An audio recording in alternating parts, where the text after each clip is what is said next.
Hello, everyone. Welcome in.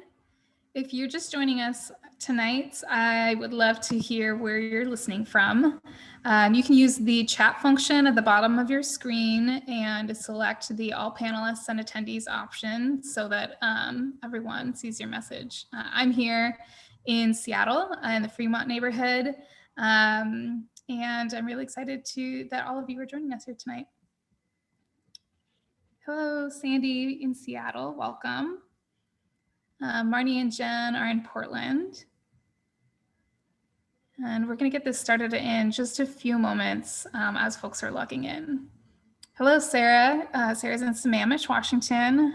Hello, Brandy, who is in Raceland, Louisiana.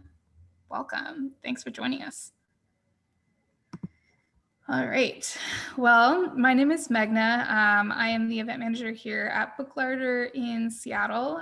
We're in the Fremont neighborhood up on Fremont Avenue North. And I think one of the happy surprises of doing virtual events is obviously that we have been able to welcome guests from all over the country and all over the world, and also authors and interviewers from all over the world. So thank you from wherever you're joining us tonight. Hello, Karen. Karen's from Oakton, Virginia. Welcome.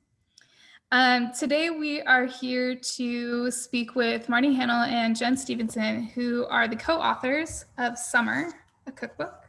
This beautiful new book just came out in April, and it's just an absolutely lovely illustrated guide to how to maximize your summer fun. So we'll hear from them about the book in just a few moments. It can be ordered at booklarder.com. I will paste a link into the chat for anyone that's interested in buying a copy. And you can support this author talk by purchasing a copy from us or from your favorite independent bookstore. You can use the Q&A button at the bottom of your screen to submit any questions that you might have for Marnie and Jen. We will try to get to as many as we can towards the end of the event, but don't be shy. They will be doing a demonstration on some strawberry themed menu items, so stay tuned for that. They'll share more later on, and we'll get to that just shortly here. Let's see, what else? We will also have a copy or a recording of this event posted on our YouTube channel after the event. So if you want to watch back the demos, or if you know someone who is, isn't able to make it tonight, you can either rewatch or reshare a recording of tonight's events afterwards. You'll get a link via email if you registered on Zoom, which you did if you are watching today. All right, so before we get started, I just want to do a quick intro and overview of both Marnie and Jen as authors. As I mentioned, they are both co-authors of Summer, a Cookbook. They have also co-authored several other books together, including the Snowy Cabin Cookbook, the Camp Out Cookbook, and The Picnic, which is the winner of a 2016 IACP Award for Best General Cookbook, which is really great. We do have all of those books here at Book Larder, available on booklarder.com if you would like a copy of those. And they both live in Portland, Oregon. So that is where they'll be joining us from tonight. Marnie is a journalist who writes about the wild, wonderful way we live. Her essays and articles have been published by the New York Times Magazine, Food and Wine, and Vanity Fair. And Jen eats and tells stories on her Portland food blog, Under the Table with Jen. And she's the author of Portland's 100 Best Places to Stuff Your Face. So all lovely resources and lovely books. We have hosted them here in the shop for in-person events in the past, and look forward to being able to do that hopefully in the near future. Without further ado, I'd love to introduce Marnie and Jen. Thank you both for joining us tonight. We're so happy to have you here in our virtual Zoom room.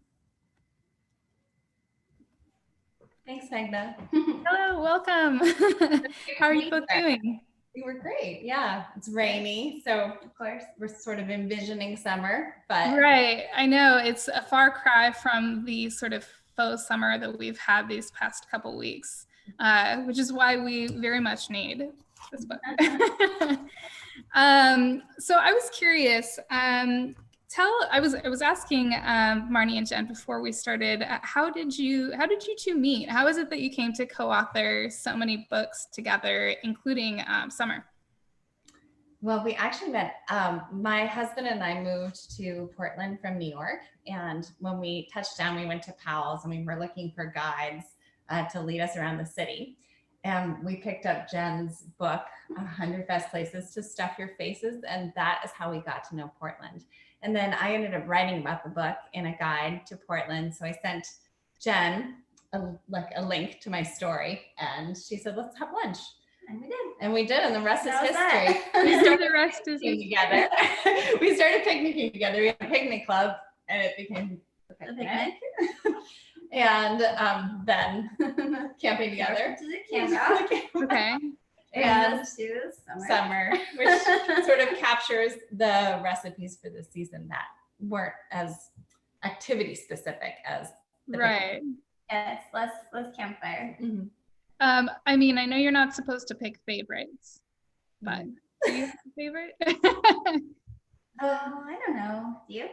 I might. The Camp Out might be my soft spot. Yeah, the Camp Out was pretty. It was a really fun experience. It was something.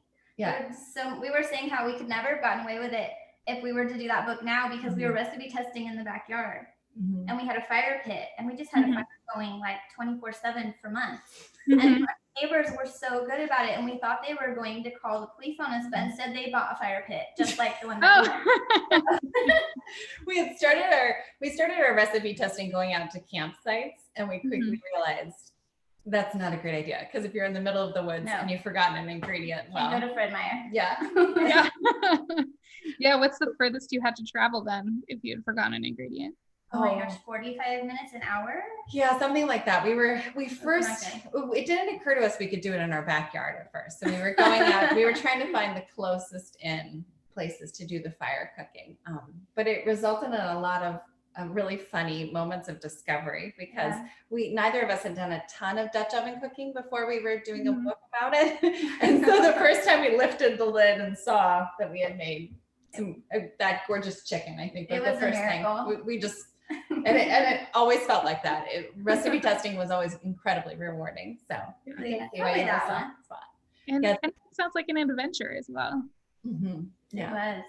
Yeah. So Summer, a cookbook, is sort of maybe not campfire, same as the campfire book, but certainly campfire adjacent. What was the inspiration then to write a cookbook dedicated to sort of summer fun and summer eating? I think we both have a lot of really happy memories around summer. I grew up in California and it was just the season. And you had so much to do, so many plans with people, and good food was always a very central part of it. And so definitely we were pulling from those experiences, how to gather people together, have amazing food, create these memories that you can only really create in summertime for some reason. Yeah, it's just such a happy season, and our lifestyle in Oregon, and I know in Seattle the same way, like going to the coast is such a big part of what makes living here special. So we had a lot of recipes that had accumulated organically just from being out of town and trying to throw together something special, and working with that challenge of either having limited ingredients or needing something to be room temperature for a long time, or just trying to make a few things to carry through a whole week of meals. And what I think is one of the most unique things about this book is how there's like this whole beginning section on sort of summer fun and activities. Was that like, let's see if I can show some pictures. Got like some great packing lists. I don't know if you guys can see, for boat tote. We've got some, let's see, there's a great guide in here for tying knots. Which I think is really lovely. Did that sort of happen organically as a part of like the book writing process?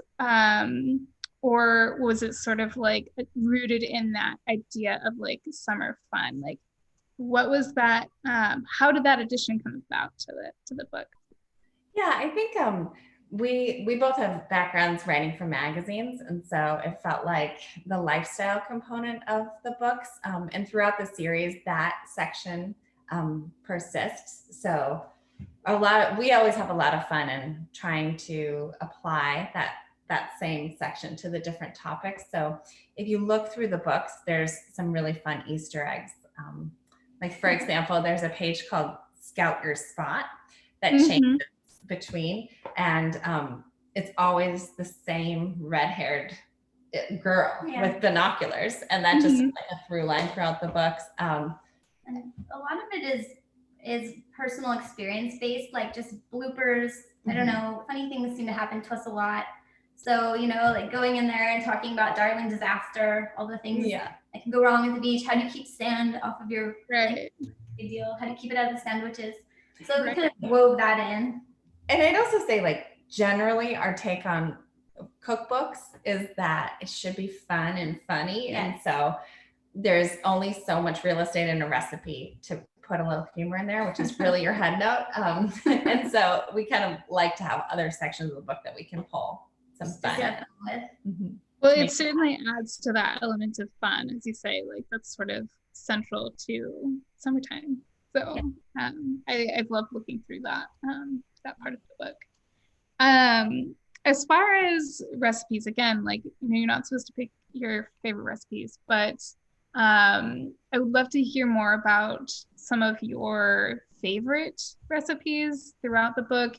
And then also, you kind of alluded to this before, but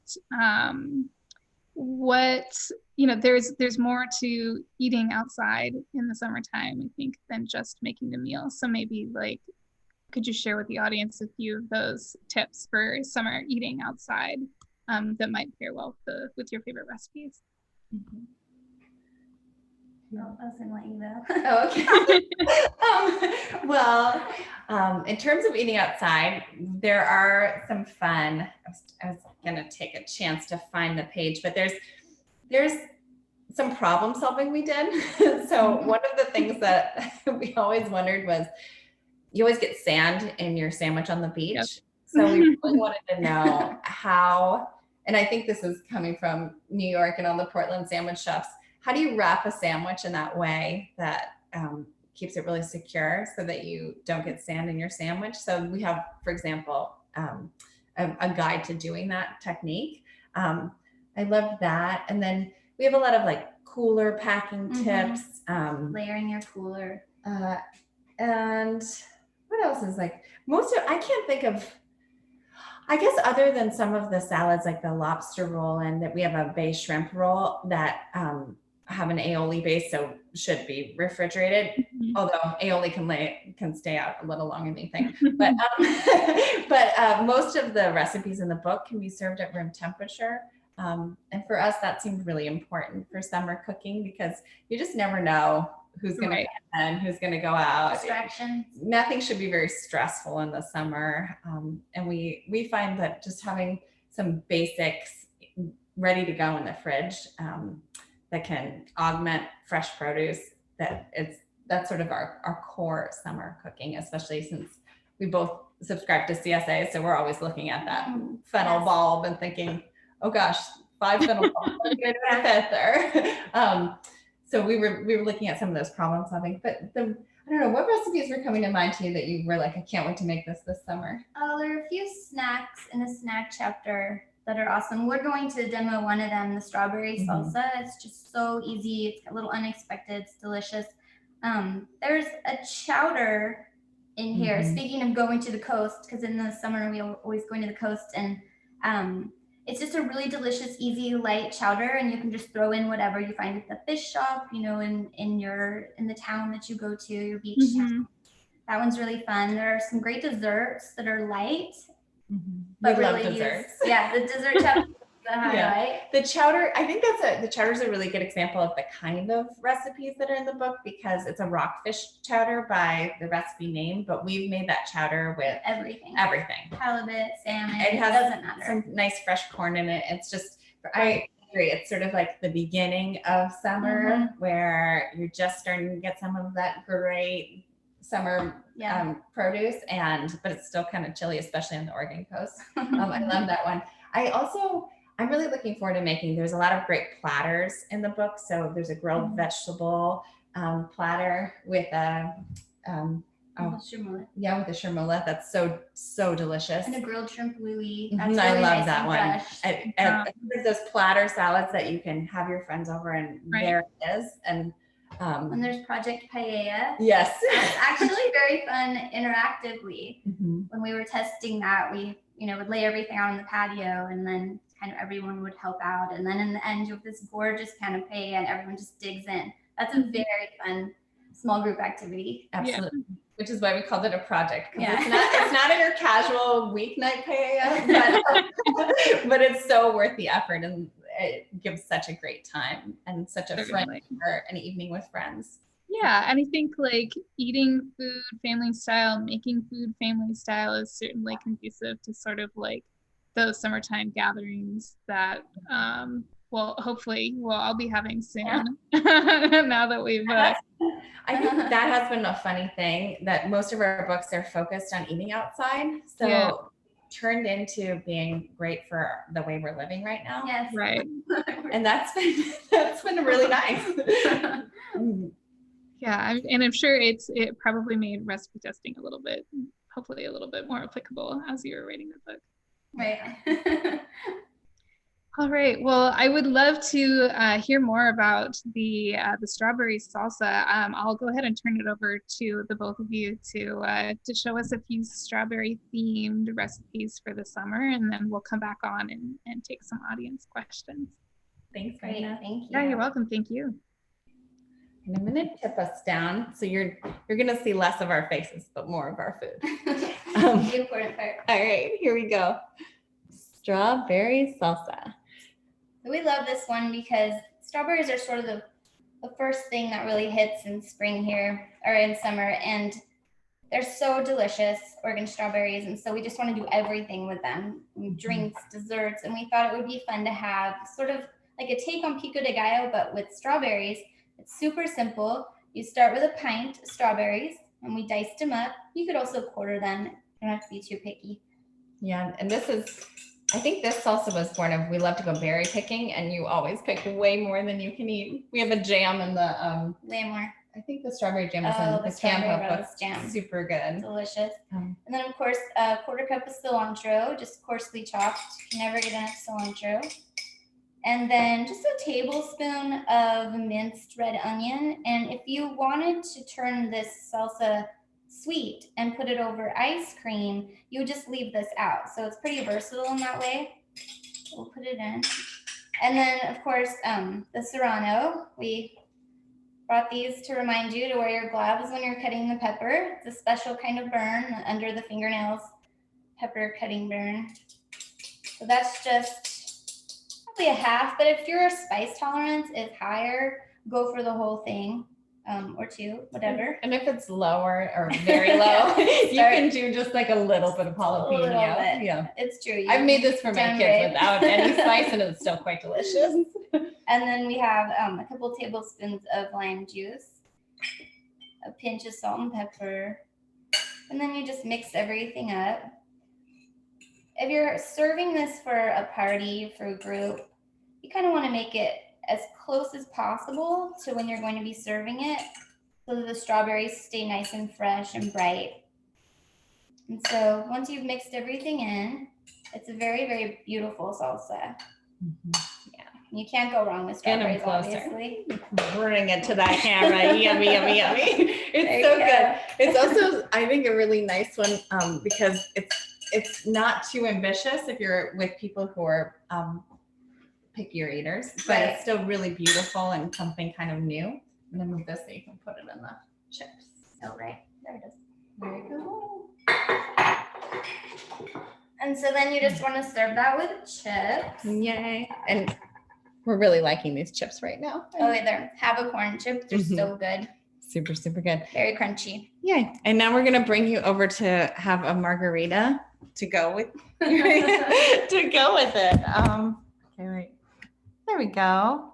Perfect. All right. So in our book, we have a rainbow of margaritas. And you should definitely make them all at once. They're beautiful. they're really beautiful. And the recipes, we found that a lot of margarita recipes we read made just one margarita, but we never made a margarita for just ourselves. And there's two of us. So these recipes make two. Okay, so I'm tipping. All right, so for this one, you're gonna take half a cup of strawberries and you're gonna muddle them. You might be someone who has the official muddler. We don't. So we just use what is and we'll have to do. It works very well. Oh yeah, tell them about some of the other margaritas on that. Okay, so the other ones that we have, we've got a cucumber melon, same principle, just muddle to get that flavor. Little limey is just your classic lime margarita. Cherry pomegranate is really complex. It has more of an intense flavor and color. That one's really delicious. Avocado mint is blended, and that one's really refreshing and creamy. It's a different texture. It's delicious. You put a whole avocado in that one. Yeah. Like one of the little ones. So delicious.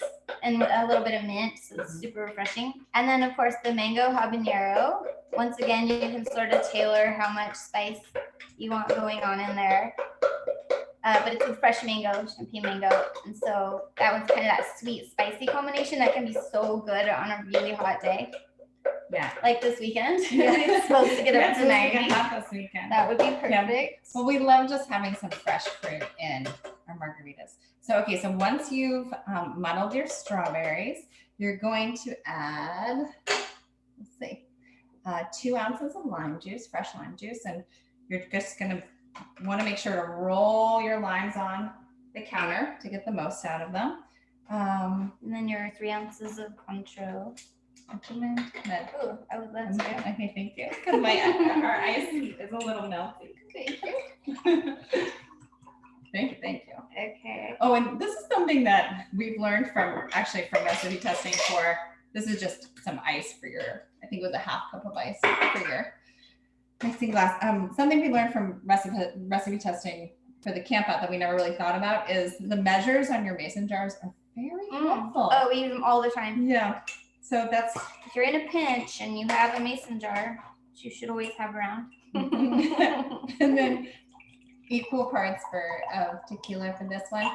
And of course you went 100% agave tequila. And we were talking today about how it can be kind of intimidating to be in the liquor store and like looking for ingredients. And so we were noticing that we both say the same thing when we go and get tequila, which is? Well, we have a really nice liquor store guy. So honestly, when we walk in, he just says, "What are you making?" And so, we'll just say, well, we're looking for just something that's, not going to break the bank because we're putting it in margaritas, but, with nice agave, and he knows exactly where to go. So you really can lean on your liquor store person for some help. If you're not sure, it's a little intimidating, that big wall of tequila. So saying don't break the bank, I think is a good thing. And then you'll know that you've shaken it enough when the glass is nice and frosty, and ideally has some condensation on it. It's because we're on Zoom, I'm kind of self-conscious about shaking too vigorously or too loudly. Maybe another, but I think it'll still be delicious. Zoom blooper. Yeah. Add to the collection. Or like the first time we had people over at the beginning of the pandemic, I did shake an entire shaker of whatever cocktail we were having all over our porch. So. This one does want a little more shaking. Oh, it's just because we had to use my cocktail shaker and it gummed up. Yeah. That looks good. I love the color on this. I know. It's that pure strawberry pink. I know. I think later we might have a little time to show you the pictures of our margaritas, and you can see that rainbow. It's so nice. Okay, well, you get the strawberries are stuck in here, but this is enough to taste. We'll have the rest later. Okay. Cheers. Cheers. Yeah. Hopefully everyone out there has a drink. It's so good. It's just so fresh. It really is. It's delicious. Yeah. I'll save this so we don't waste it. Oh yeah, we'll drink this later. And then we have dessert for you. Oh yeah, you're gonna like this one. This one's super good. So we have a recipe for a nice, simple lemon pound cake. And then this is great because you can make the pound cake ahead. And this is a pretty good hack if you're like running late for a party. We have a whole list of these things that if you're running late for a party and you have to bring something, you can pull together really quickly, because sometimes in the summer we don't want to cook at all. So we've taken the pound cake up a notch by grilling it. And you can do this on your grill, or as we did today with It was raining, so we have the Le Creuset grill pan that will get those beautiful grill marks. But usually by the time dinner's over, our grill is still hot, because that's just the way it rolls in the summer. And so it's kind of nice to reuse it again. Yes. So you got your pound cake, you've grilled it. Oh, and you brush the grill grates with oil. I think that's something that I see people do in the summer that I would love to fix or help people with is brush the grill grates, not the item. Yes. Always. So I'll take this guy. So you just go ahead and plate it, and then you've got your whipped cream. It's just whipped cream with a little Saint-Germain. We love this stuff. Yeah. Use it a lot. And then you just put a dollop on top. And then you're going to take a tablespoon of the liquor and stir it into a half a cup of strawberries. Stir that around, and you can let it sit for a bit and macerate. And it just brings this gorgeous floral flavor to the berries. They actually, elderflower liqueur mingles so nicely with fresh strawberries. And then you just spoon them on top. And bring a little bit of the juices and liqueur with you, and it runs down over the cake. So simple, very rewarding, and so everyone delicious. will love this one. And I think that we picked these recipes because it's strawberry season here, or almost. We're very close. But also this is sort of what we wanted to do with the book, which was give you some ideas for the classic summer foods that we all love and have memories around, but a way to kind of twist them or just update them for today. Creatively. Yeah. Well, those were nice.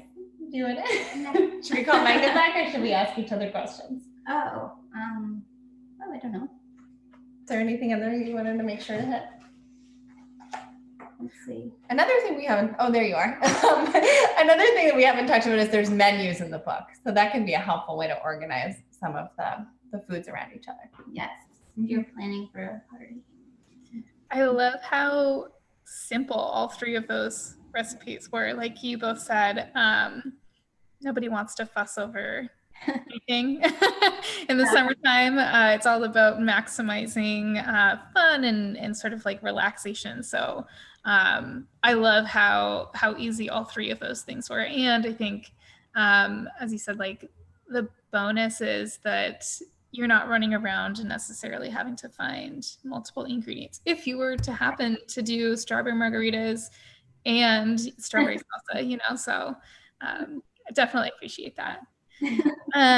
For anyone listening in the audience, we would love to take your questions. You can submit those either in the chat or in the Q&A, and we will get to as many of them as we can. Are you both ready for a few questions? There's a few that came in already.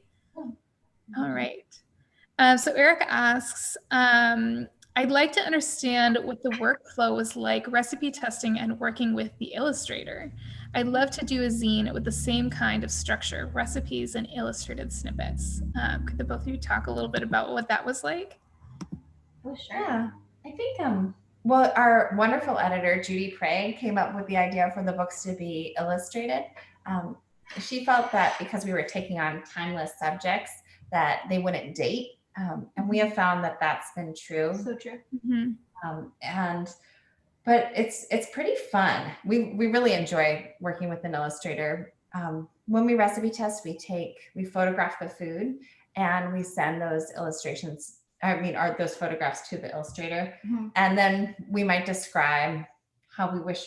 Right. If we did something wrong, or we went and changed it later, we'll like add the a plate. note. We might say, I wish this was on a blue plate. And then there's more cilantro on that. So there's some, now we're working on a book that's photographed and we're more beholden to it. We're realizing how much we we benefited from saying. And also there's a fork here, and and there's a napkin tucked over, and just sort of having this imagined world where all the colors coordinate and you have all of the styling supplies you would ever want. Right.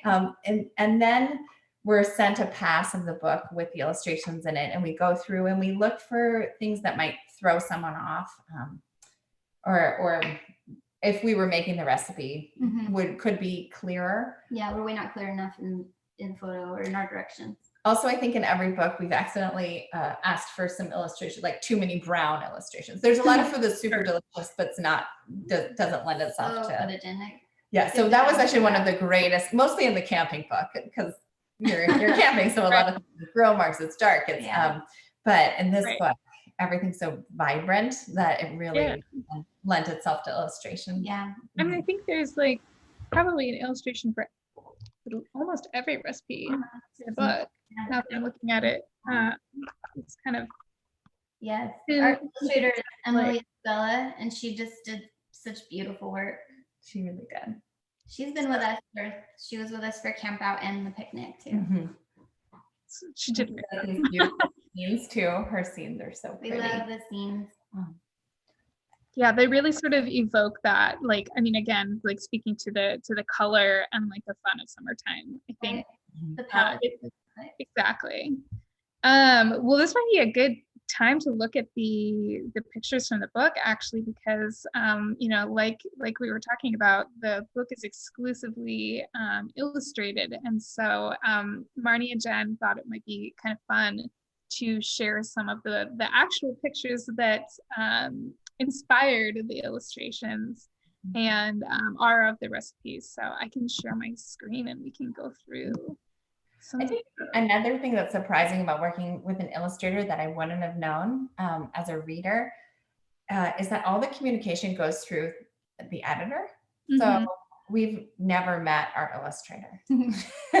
Oh, really? We have. We really have. Know her really well. We feel like she's a part of our lives in a very real way, but it's like a game of telephone. Right. Very much so. Especially like, as you said, like when it comes to tweaking illustrations or like adding something that you may have wanted in your original picture, like it's kind of fun to have that flexibility, but it does add a unique dynamic to this specifically. All right, I'm going to share my screen and let's look through some lovely illustrations of Summer the Cookbook.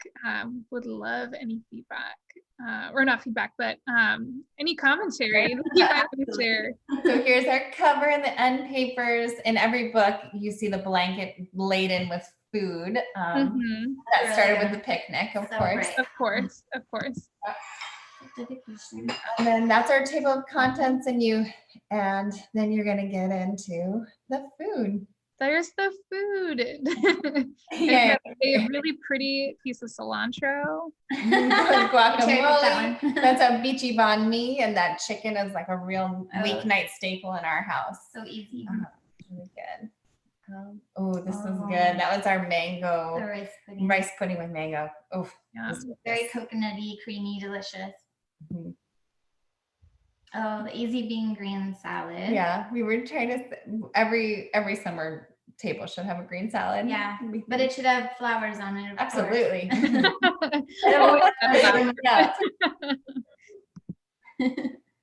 Oh yeah, this is the watermelon lime cooler. It's so fun because you just put a watermelon and a bunch of lime juice in a blender, good high-speed blender, and you don't really need much sugar. We add a splash of honey if the melon is kind of a dud, but if it's a great melon, you really don't need anything more. It's really good, and there's a lot of non-alcoholic drinks in the book. It's also a good popsicle. That one. Here we go. We've got, is this a melon cucumber salad? With a bunch of mint and a nice light rice vinaigrette. So it's delicious. That one's so good.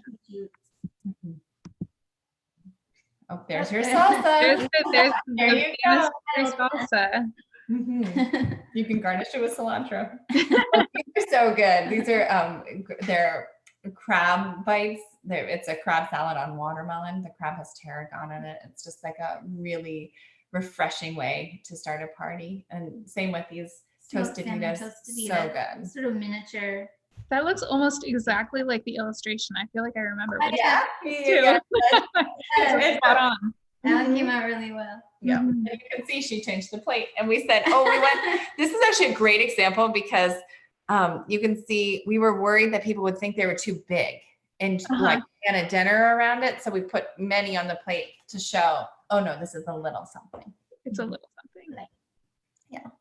Oh, the key lime. That's the key lime tart with saltine crust. Just so crispy and really delicious. nice. A little bit of coconut, lots of fresh lime zest. That's such a unique idea. I don't think I've ever made anything with saltine crust. That's nice. Cool. Brings us back to the beach. It's one of our sort of beach staples. And that can be a recipe idea sometimes for us too, is think about what we always have around and then riff on it. Oh, those are good. Those are really the beer. There's a peel and eat shrimp are a real staple. If you go to the beach in the South, especially. Love that one. Do you cook it? Do you cook it in the beer, or is it is it sort of an accompaniment to the beer? Both. You understand that recipe. Yeah.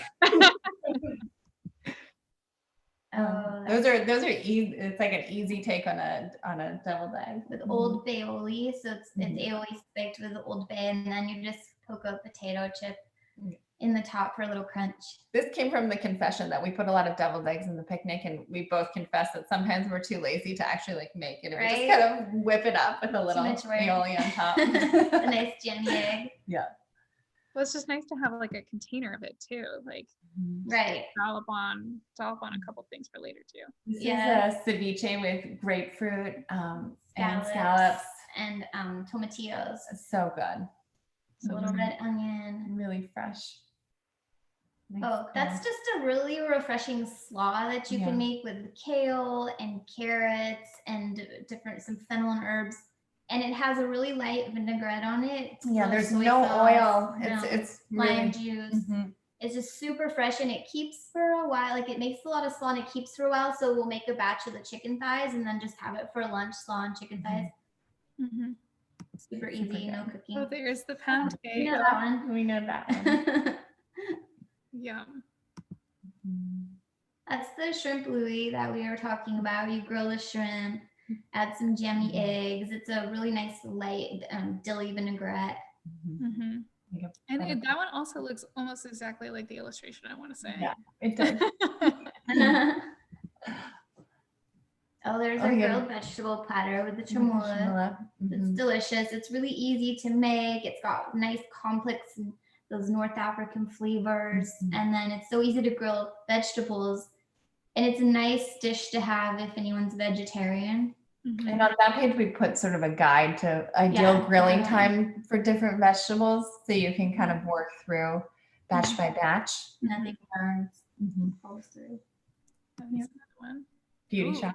Oh, this is so good. That's a passion fruit caprina. Lots of lime, so good. lots of fresh passion fruit. You just can't go wrong. We love passion fruit. There's the chowder. Yeah. And that's Finex. We love their cast iron pieces. They're like artwork. Yeah, we fell in love with those on the Camp Out book. So this is another one where you say, like, as folks are traveling or road tripping, they can sort of sub in whatever seafood is available, correct? Whatever they can find. Like, that's only rockfish because we went to Local Ocean in Newport and that's what they had. I said, what's your freshest? And they were like, it's the rockfish. And so that's what went in. So sub in anything. And we think that sort of improvisational style of summer cooking is what we really hope people go with. Yeah. Yeah. Love that. Oh, there's another chowder. Yeah. Oh, this one's pretty. Carpaccio. Yeah. We had a lot of fun with our vegetable peeler on that one. Then just kind of arrange it artfully. And it's just like, I mean, that's a 10-minute appetizer.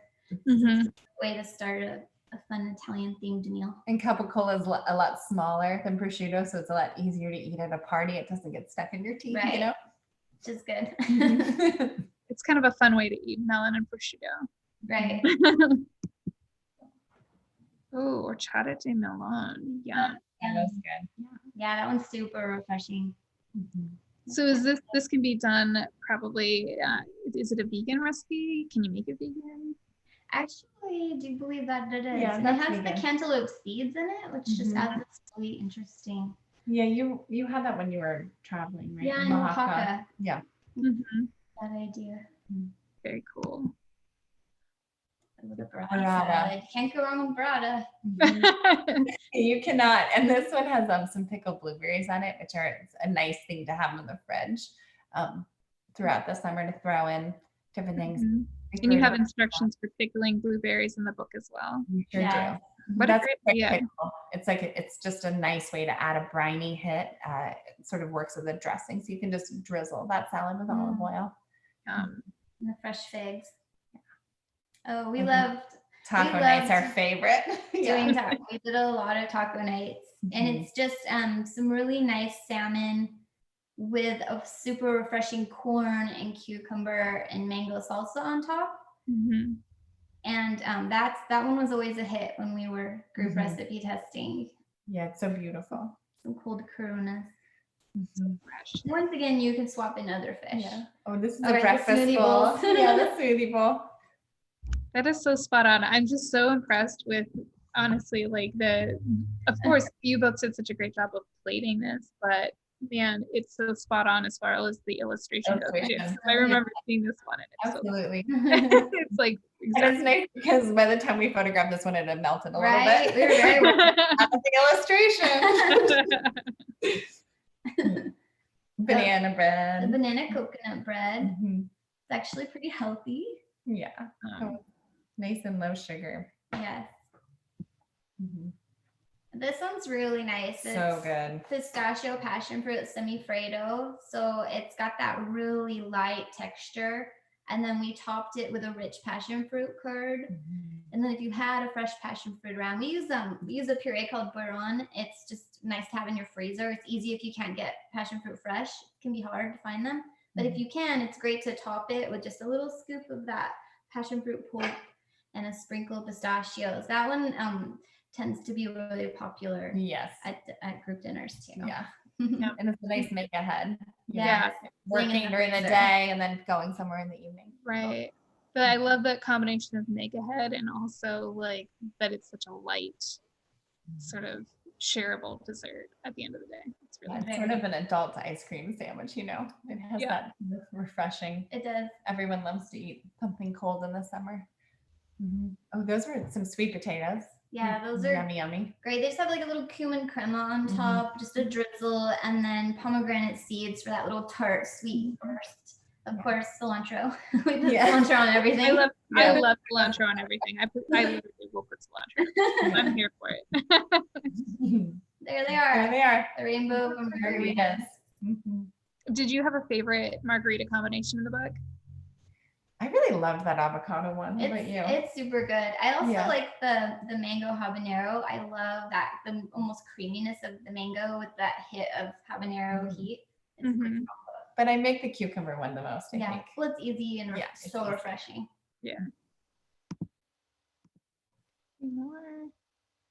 Spritzes. Spritzes, of course. Very important. It's an important part of summertime.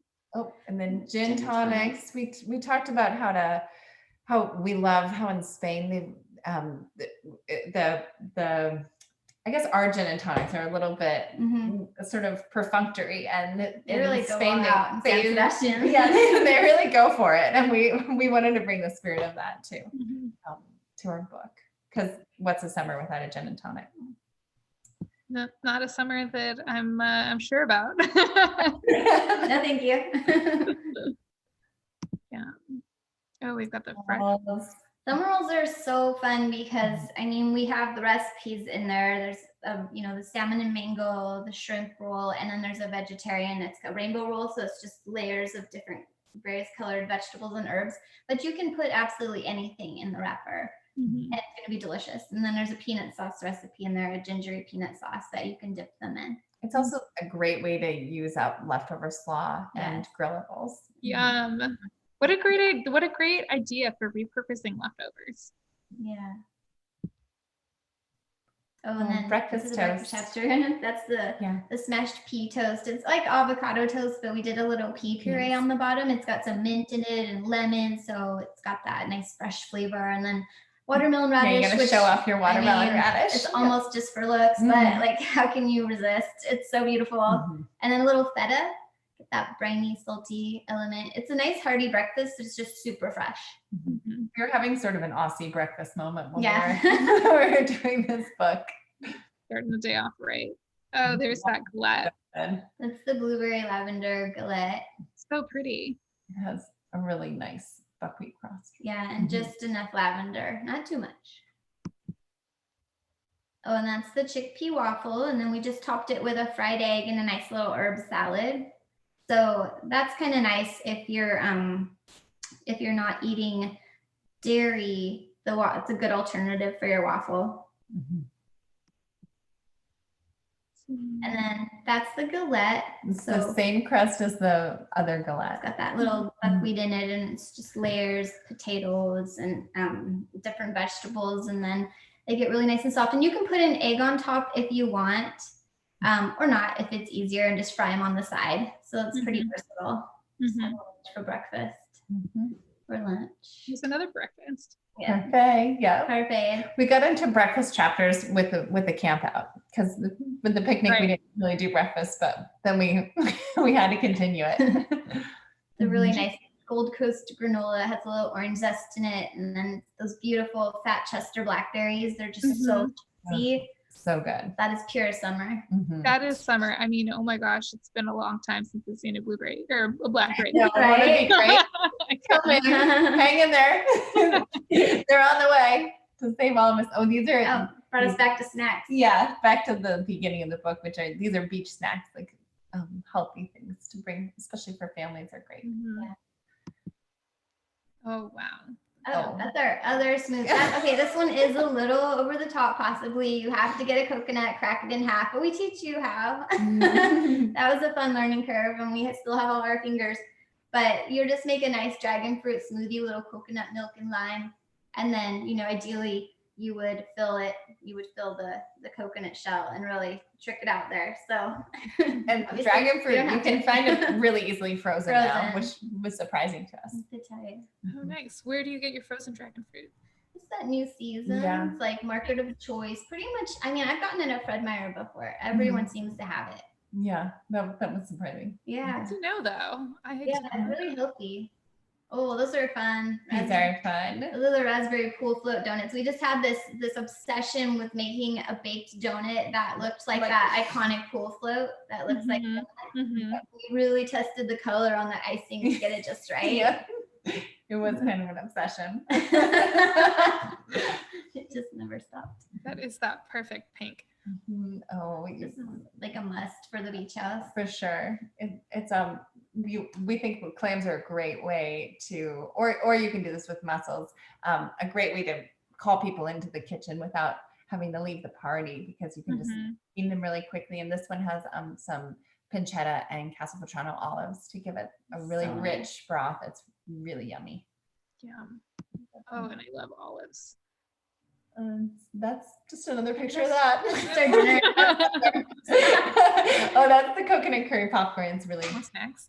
Yeah, yummy. Curry hit, a little bit of honey. It's kind of sweet, savory, salty. Add a few peanuts. Yeah, you got to watch that one if you're wearing white though. Oh, it's Project Paella. Project Paella. Okay, so how many people did it take to do this project this day? Let's see. I mean, 2 active. Yeah. Some people were throwing handfuls of things in, and then it took 6 people to eat it. Okay. So pretty. Yeah, that's a really nice dish. Oh, that's our pina colada. That one's pretty well. We love it because there's no ice in it. We just froze the pineapple, and so it's really like a pure fruit taste. It also was a good excuse to get a pineapple core, which is one of those non-essential summer kitchen tools that if you want to drink something out of a pineapple, makes it a lot. We recommend that. We recommend that one. We waited way too long to get one. This is it's a sangria, just a light, very pink. These are the cookies that we recommend you serve at your lemonade stand to upgrade sales. 1,000 sprinkles. It's mostly sprinkles. 50% sprinkles. Pretty much.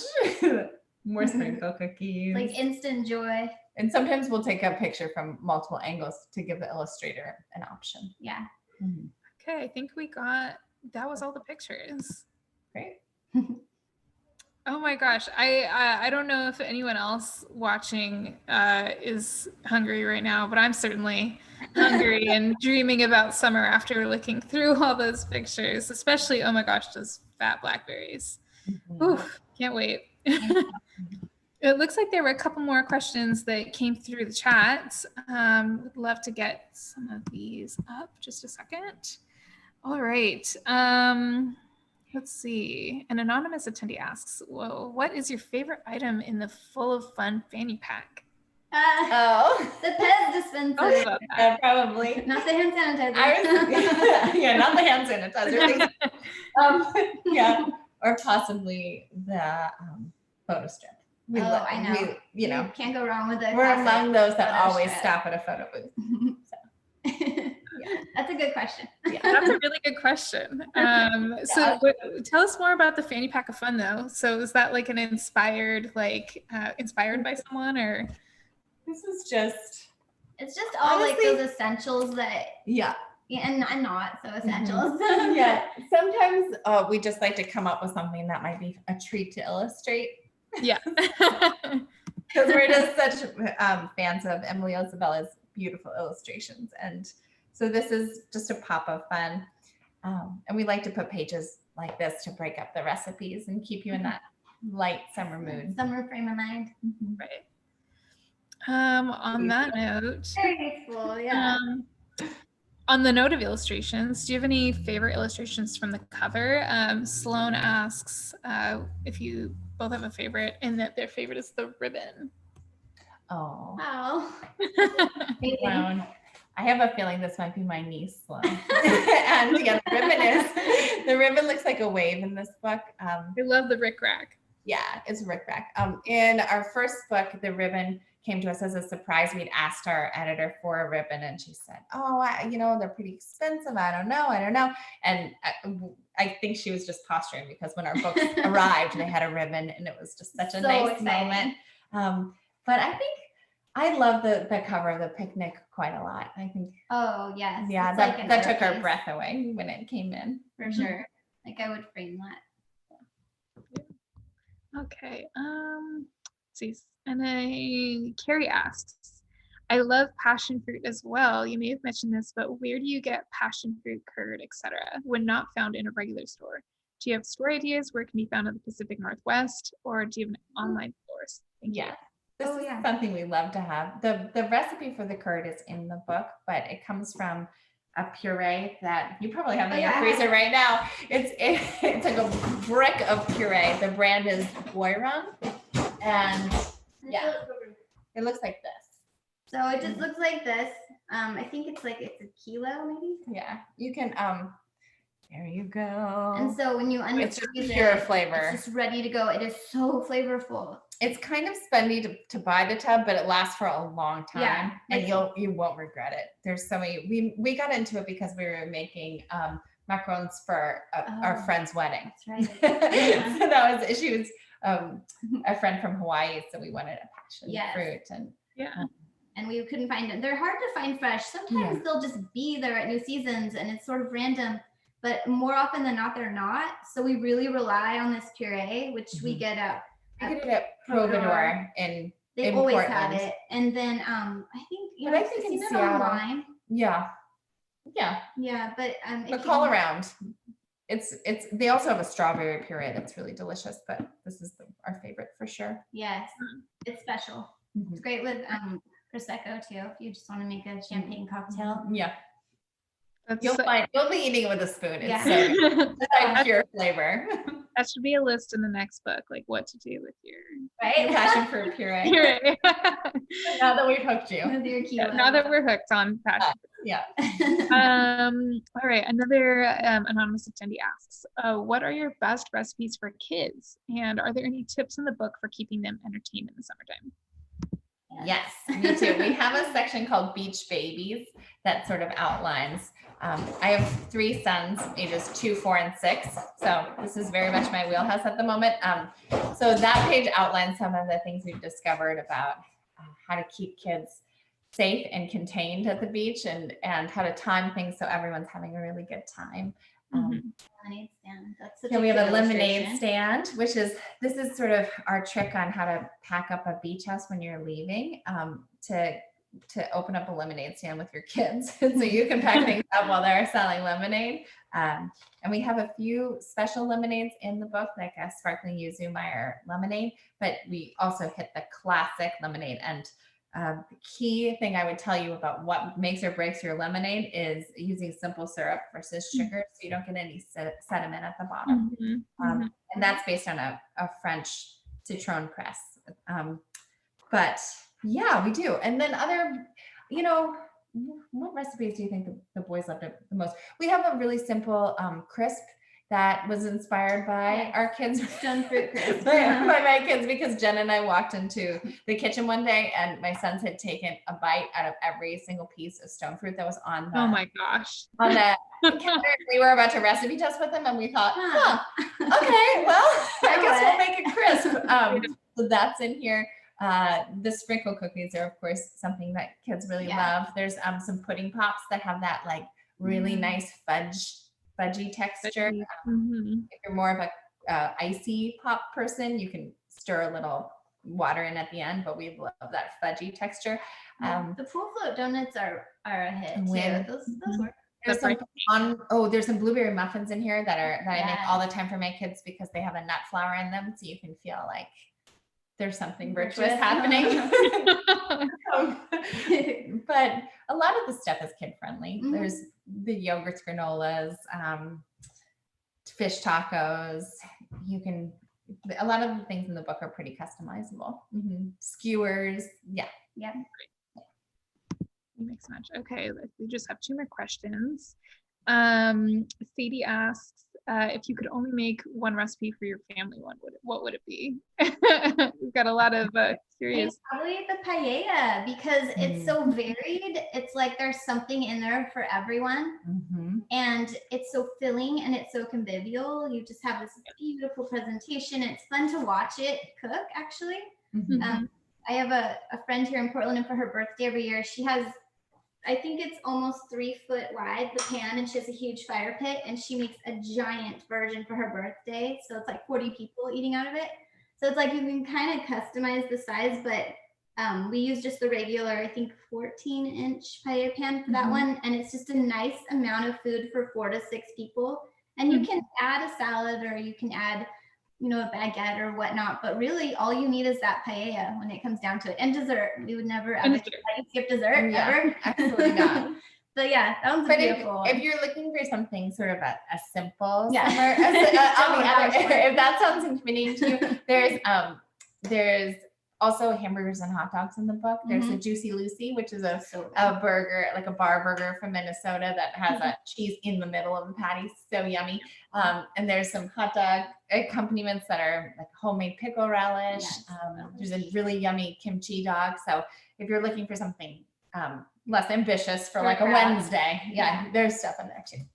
Yeah, those are all such great ideas, and like very hands-on, I think, for any person in the family to participate. To get everyone in on the fun and the work.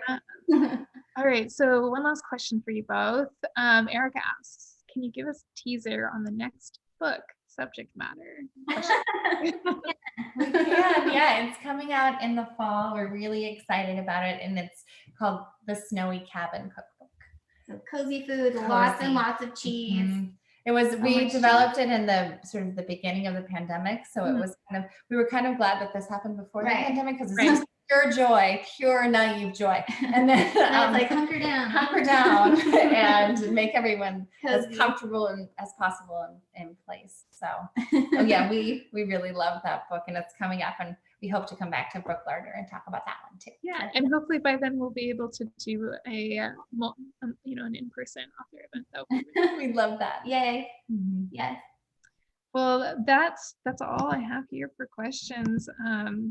Marnie and Jen, thank you both so much for joining us today, and congratulations on summer.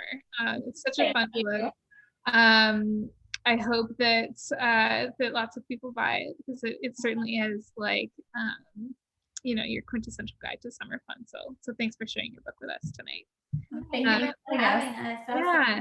And for anyone who's listening again, we do ship nationwide and also worldwide if you're feeling so inclined. Summer Cookbook is available at booklarder.com for purchase. There is a link in the chat if anyone wants to click on that. And you can support this author talk by purchasing a copy from us or from your favorite independent bookstore. Again, my name is Magna here at Book Larder. On behalf of the whole team, we would just love to thank everyone who was able to attend tonight. Thank you for joining us on this, what's today? Was it Wednesday night? It was Tuesday night. And we hope to see you again in person when it's safe to do so. We'll see you next time, Marnie and Jen. Thank you so much. Good night. We'll see you later. Bye. Bye.